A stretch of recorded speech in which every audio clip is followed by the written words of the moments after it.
Excuse me, soldier. The voice was calm but carried unmistakable authority. The young man in military uniform turned around, still basking in the free coffee and donuts he'd received for his service. Behind him stood an older man in civilian clothes, but his posture, his bearing, his eyes, everything screamed military. "Could I see your ID?" The faker's confident smile faltered. My what?" "Military ID, CAC card, orders, anything that proves you're actually in the service." The coffee shop that had been buzzing with civilian conversation suddenly went quiet. The faker looked around nervously as more questions came. "What's your MOS? What base are you stationed at? Who's your commanding officer?" With each question, his lies became more obvious. What he didn't realize was that he'd just encountered Sergeant Major Robert "The Truth" Patterson, a man who'd made it his personal mission to expose stolen valor wherever he found it. Sunrise Coffee Shop was the kind of place everyone in the small town knew. At 7:30 a.m. it was packed, people heading to work, retirees, college students. In places like this, military uniforms received respect, free coffee, and grateful thanks. Jake Miller, 23, had never served in the military but craved the attention and respect that came with it. He'd bought uniforms online and learned military terminology from YouTube. For 2 months he'd been playing this game and was getting quite good at it. Robert "Truth" Patterson was a retired sergeant major with 28 years of military service. He'd done 3 tours in Iraq and 2 in Afghanistan. After retirement, he'd dedicated himself to identifying and exposing stolen valor cases, because fake military service was the greatest insult to real sacrifice. This morning, Patterson was on his routine coffee break, until he spotted the young man in the perfect-looking uniform. As Jake approached the counter, the barista smiled. "Coffee's free for our servicemen." "Thank you," Jake replied with false humility. "It's an honor to serve." People around him nodded approvingly. An elderly woman put her hand to her heart. "God bless you, son." Jake adjusted the ribbons on his chest. Purple Heart, Bronze Star, Combat Infantry Badge, all purchased from eBay. "These awards are just pieces of metal. The real reward is protecting our homeland." The people in the cafe were impressed. Several pulled out phones to take pictures. "What unit are you with?" a nearby man asked. 82nd Airborne, Jake answered confidently. "Just got back from Afghanistan. 18 months in Kabul." "Wow," the woman covered her mouth. "Terrible things happened there, didn't they?" Jake put on a dramatic expression. "Things I can't talk about. Some memories change a person." But at the corner table, Patterson was listening to every word, and every word made him angrier. Patterson had served 28 years in the military. He knew how real combat veterans talked, how they behaved. This kid lacked that confidence, that inner unease. Too clean, too perfect, too fake. Jake's uniform was also suspicious. Too new, too perfectly pressed. Real soldiers didn't wear their uniforms like that, especially those returning from combat. And those ribbons. Patterson moved closer for a better look. Purple Heart, Bronze Star with Valor, Afghanistan Campaign Medal, Iraq Campaign Medal. This combination was suspicious. If someone had served in both Iraq and Afghanistan and earned 2 different medals of valor, they wouldn't be casually hanging around a small-town coffee shop. Patterson stood up. It was time. "Excuse me, soldier." Jake turned, trying to maintain his smile. "Yes, sir." Patterson's posture shifted. Even in civilian clothes, his military authority became apparent. "Sergeant Major Patterson, retired. Could I see your ID?"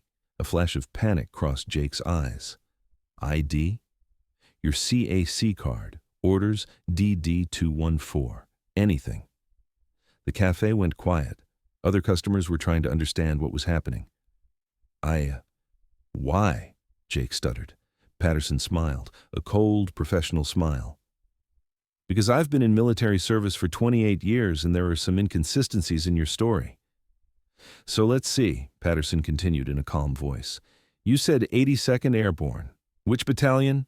Jake's mouth went dry. 2nd Battalion. 2nd Battalion of which regiment?" 505th, Jake quickly answered, using information he'd learned from Google. 505th PIR. Which company? Jake started sweating. Alpha Company, Patterson nodded. Alpha Company, 2505. So you were deployed from Fort Bragg. Who was your commander? Captain Johnson? Which Johnson? First name? Jake was in panic mode. Michael Johnson? Patterson smiled. Interesting, because the commander of Alpha Company 2505 is Captain Rodriguez, and there's never been a captain named Michael Johnson. People in the cafe started whispering. Let's continue, Patterson said. Which base were you at in Afghanistan? Bagram, Jake said quickly. Which section of Bagram? North side. North side? Patterson's eyebrows rose. There's no such thing as North side at Bagram. There are Charlie, Delta, and Echo sections. Which section? Jake stared blankly. Okay, Patterson continued. You received a Purple Heart. What injury? IED blast, Jake mumbled. What date? 2019, March. Where? Kabul. Patterson turned to everyone in the cafe. Ladies and gentlemen, the story this young man has told you is completely fabricated. He was never a soldier. The faces of the cafe patrons changed, expressions shifting from surprise to anger. What do you mean? The elderly woman asked. Patterson turned to Jake.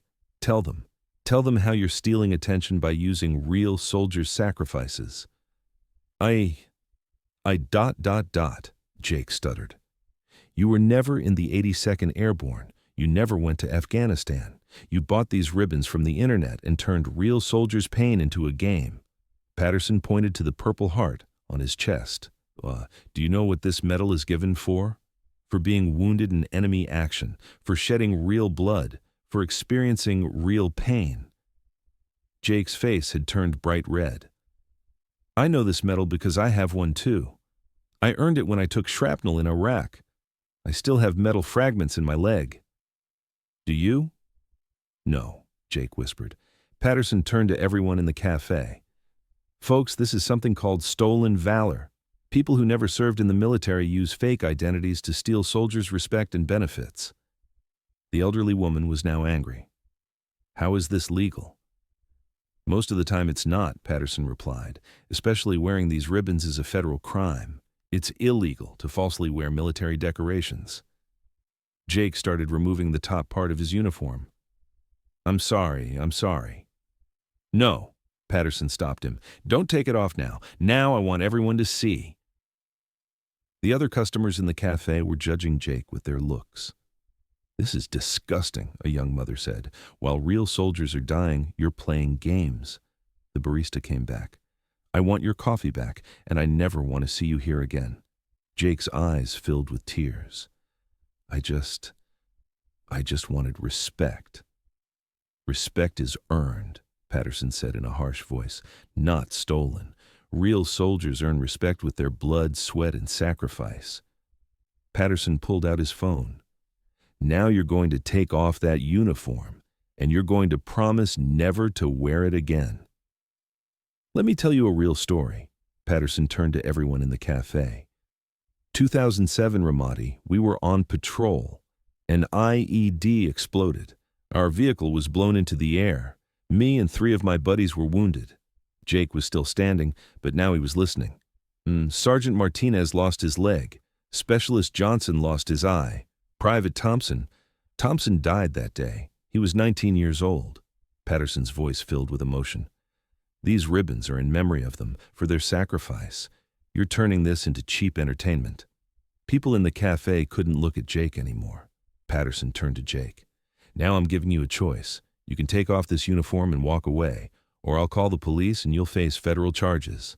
Jake started removing the uniform with trembling hands. I'm sorry. I'm really sorry. Not to me, Patterson said. Apologize to them. He pointed to the people in the cafe. And apologize to the 22 veterans who commit suicide every day. And apologize to all the soldiers who died to make the world safer. Jake bowed his head. I'm sorry. I'm sorry to all of you. After Jake removed the uniform and left the cafe, he never pretended to be a fake soldier again. Patterson returned to his table and finished his coffee. People in the cafe approached him. "Thank you," the elderly woman said. "You taught us who real respect should be given to—" "Do you do this often?" the barista asked. "Unfortunately, yes," Patterson replied. "Stolen valor has become an epidemic, but every time we catch one, we're protecting the honor of real veterans." That day, Sunrise Coffee Shop established a new policy. Proper ID was required to receive military discounts, and a small sign was hung on the wall. "We honor our real veterans." As Patterson drove home, his phone buzzed. A text message, another stolen valor case report, another fake soldier, another mission. Because for real soldiers, the war never ends. Only the battlefield changes. Jake Miller found Patterson on social media and sent him a long apology message. He also explained that he'd started volunteering at the local Veterans Affairs office, helping real veterans. Patterson replied, "Good. Now you're learning what real service means." Because sometimes the best punishments turn into second chances, and sometimes real service emerges from fake honor. But the war against stolen valor continues, every day, everywhere. Patterson and thousands of veterans like him protecting the honor of real sacrifice. In his home office, Patterson kept a wall of photos, real soldiers he'd served with, some who came home, some who didn't. Next to each photo was their real story, their real sacrifice, their real honor. No stolen valor could ever touch that. The video of Jake's exposure had gone viral on social media. Thousands of veterans shared it, praising Patterson for protecting military honor. But more importantly, it educated civilians about stolen valor and how to recognize it. Patterson received messages from veterans across the country, thanking him for standing up. One message stood out. "Sergeant Major, I'm the real owner of Alpha Company 2505. Captain Rodriguez here. Thank you for protecting our unit's honor. That kid would have never made it through basic training, let alone earned our patch." Patterson smiled and typed back, "Once a paratrooper, always a paratrooper. Airborne, sir." At the local VA hospital, Patterson started teaching classes about stolen valor recognition. Veterans and civilians learned together about the signs, the laws, and the impact on real military families. Jake Miller, now genuinely serving by volunteering, attended one of these classes. When he walked in, some veterans recognized him from the video, but instead of hostility, they saw something different, someone who had learned from his mistakes and was trying to make amends. After the class, Jake approached Patterson. "Sergeant Major, I know I can never undo what I did, but I want you to know, working with real veterans has taught me what service actually means." Patterson studied the young man's face. "What have you learned?" "That honor isn't something you can put on with a uniform. It's something you earn through actions, day after day when no one's watching." Patterson nodded approvingly.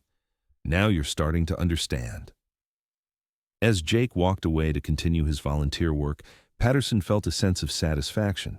Not just because stolen valor was exposed, but because education had triumphed over ignorance and real service had emerged from fake heroism. The mission continued. Every day brought new cases, new fakers, new opportunities to protect the honor of those who truly served. And Patterson would be ready, armed with knowledge, experience, and an unwavering commitment to the truth. Because in a world where social media makes it easy to fake anything, someone has to stand guard over what's real. Someone has to protect the sacred trust between society and its defenders. And Sergeant Major Robert "The Truth" Patterson had found his post-retirement mission, ensuring that honor remained honorable, service remained sacred, and sacrifice was never stolen. If this story touched you, subscribe to Real Talk Tales and hit that like button.